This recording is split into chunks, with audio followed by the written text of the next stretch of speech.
Hello everyone, my name is Priyanshi Agarwal and in this video I am going to cover meaning of expense and expenditure, types of expenditure, difference between expense and expenditure. So let's get started. So what is expense? We have a definition over here. It is the cost incurred for generating revenue. That means जो भी cost incurred होती है revenue को generate करने में, वो हमारी expense का part होती है. Like कोई भी sale purchase से related हमारे expenses होंगे, वो सब हमारे expenses का part होंगे.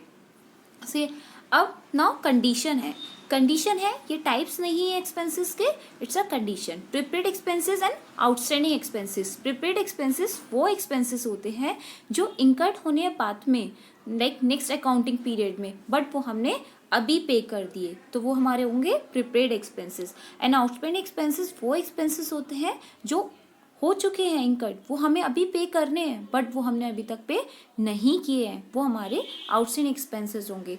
तो we can say that outstanding expenses हमारे लायबिलिटी होते हैं और प्रीपेड एक्सपेंसेस हमारे एसेट की तरह होते हैं.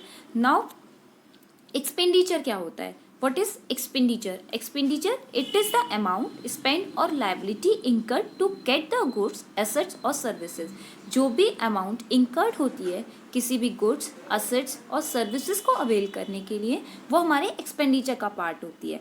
अब आप कहेंगे expenses and expenditure both are same. No, expenses and expenditure दोनों different हैं. एक्सपेंसेस एंड एक्सपेंडिचर में क्या डिफरेंस है? एक्सपेंसेस हमारे बेसिकली रिवेन्यू जनरेट करने से रिलेटेड जो भी एक्सपेंसेस होंगे वो हमारे एक्सपेंसेस का पार्ट होगा. एक्सपेंडिचर सारे खर्चों को इन्वॉल्व करता है जिसमें कि आपके रिवेन्यू से रिलेटेड हो, वेदर वो रिवेन्यू से रिलेटेड एक्सपेंसेस हो या फिर कोई भी अदर एक्सपेंसेस होंगे, अदर पर्पस के हमारे एक्सपेंसेस होंगे, वो हमारे एक्सपेंडिचर का पार्ट होंगे. टाइप्स ऑफ एक्सपेंडिचर कौन कौन से हैं? Capital expenditure, revenue expenditure, deferred revenue expenditure. तो क्या है? फर्स्ट हम देखते हैं कैपिटल एक्सपेंडिचर. कैपिटल एक्सपेंडिचर वो एक्सपेंडिचर होते हैं जिनका बेनिफिट हमें लॉन्ग टर्म तक मिलता है. मीन्स लाइक कोई भी हमने मशीनरी परचेज की, कोई भी लैंड परचेज की, कोई भी हमने प्लांट लगाया अपनी ऑर्गेनाइजेशन में, तो उसका बेनिफिट हमें कब तक मिलेगा? लॉन्ग टाइम तक मिलेगा. तो वो हमारे कैपिटल एक्सपेंसेस हो गए. रिवेन्यू एक्सपेंडिचर कौन से एक्सपेंडिचर होते हैं? जिनका बेनिफिट हमें within an accounting period मिल जाता है. ठीक. डेफर्ड रिवेन्यू एक्सपेंडिचर, जिनका बेनिफिट्स हमारे वो एक्सपेंडिचर जिनका बेनिफिट हमें more than one accounting period तक मिलता है.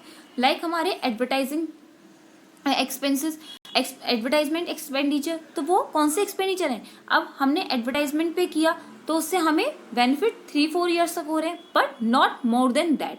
सही है. जिनका बेनिफिट हमें 3-4 साल तक होता है, वो हमारे एक्सपेंडिचर डेफर्ड रिवेन्यू एक्सपेंडिचर का पार्ट होते हैं.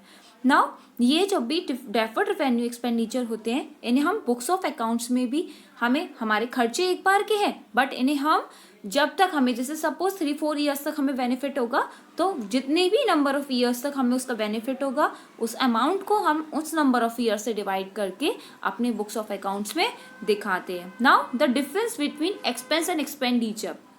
मेनली अब क्या क्या हमारे एक्सपेंस एंड एक्सपेंडिचर के डिफरेंसेस होते हैं. हमने अभी बात की एक्सपेंसेस केवल वो एक्सपेंसेस होते हैं जो कि रिवेन्यू जनरेट करने के लिए हमारे एक्सपेंसेस किए जाते हैं, वो खर्च जो केवल रिवेन्यू को जनरेट करने के लिए किए जाते हैं. एंड एक्सपेंडिचर वो खर्च होते हैं जिसमें एक्सपेंडिचर में कोई सा भी आ सकता है. एक्सपेंडिचर ब्रॉड टर्म होती है, इसमें वेदर रिवेन्यू जनरेट करने के लिए या फिर कोई भी अदर पर्पस के लिए किए जाने वाले खर्च वो हमारे एक्सपेंडिचर का पार्ट होते हैं. कोई भी असेट्स पे, कोई भी मशीनरी, लैंड, उन सब पे किए जाने वाले खर्चे वो हमारे एक्सपेंडिचर का पार्ट होते हैं.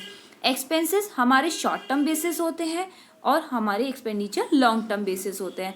एक्सपेंसेस में वो चीज़ होती है कि लाइक आपको डेली बेसिस की नीड्स को फुलफिल करने के लिए जो भी खर्चे किए जाते हैं वो एक्सपेंसेस का पार्ट होते हैं. और expenditure for an accounting period किए जाते हैं, मतलब लंबे टाइम तक के लिए खर्च जो किए जाते हैं वो एक्सपेंडिचर का पार्ट होते हैं. एक्सपेंसेस हमारा अफेक्ट कर देता है financial statement of the company. That means expenses affect the financial statement of the company. मतलब जो भी हमारे एक्सपेंसेस होंगे, लाइक हमने किसी को भी अपना लैंडलॉर्ड को रेंट पे किया, या फिर हमने सैलरी पे की अपने एम्प्लॉयज़ को, वो सब हमारा एक्सपेंसेस का पार्ट है। तो वो हम कहाँ शो करते हैं? P&L अकाउंट में शो करते हैं। कोई भी एसेट्स परचेज की, वेयर एज एक्सपेंडिचर है तो वो हमारा फाइनेंशियल स्टेटमेंट को नहीं अफेक्ट करेगा। जो भी हमने एक्सपेंसेस किए, जो भी हमारे एक्सपेंडिचर हैं, लाइक हमने एसेट्स परचेज की, तो वो हम कहाँ प्रेजेंट करते हैं? वो हम अपनी बैलेंस शीट में एसेट साइड दिखाते हैं हम अपनी एसेट्स को। Now the examples of expenses are salary paid, rent paid, wages and etcetera. अभी हम ऑलरेडी डिस्कस कर चुके हैं इस चीज़ को। नाउ आता है example of expenditure, purchase of new land, purchase of new plant for businesses etcetera. जो भी हम अपने लैंड को परचेज करते हैं, मशीनरी परचेज करते हैं, कोई भी नया प्लांट लगाया अपने बिजनेस के लिए, उससे होने वाले बेनिफिट हमारे हमेशा एक्सपेंसेस का पार्ट, एक्सपेंडिचर का पार्ट होते हैं। Hope you got it.